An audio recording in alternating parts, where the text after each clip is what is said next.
ورحمة الله وبركاته. فيديو جديد من قناة تركيب الأقمار وأحدث الترددات على اليوتيوب.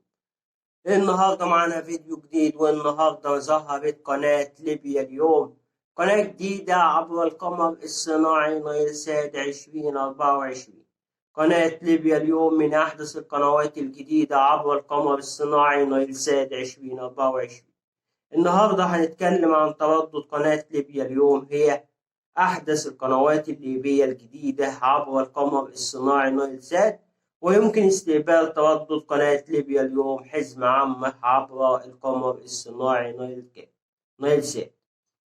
طبعا القناة ظهرت على تردد 11566 مع معدل ترميز 27500، والاستقطاب هيكون أفقي حرف الاتش.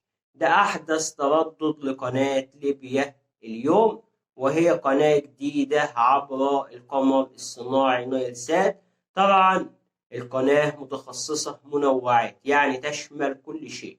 يعني القناة ممكن تجيب أخبار، أفلام، مسلسلات، دراما، كل حاجة.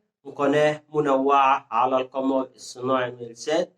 أخيرا تردد قناة ليبيا اليوم هو تردد حزمة عامة، ولازم يكون عندنا جهاز HD علشان نقدر نستقبل تردد قناة ليبيا اليوم. طبعا القناة ترددها 11566 مع معدل ترميز 27500، والاستقطاب هيكون أفقي حرف الاتش. ده أحدث تردد لقناة ليبيا اليوم. ده كانت تردد قناة ليبيا اليوم على قمر الصناعي نايلسات.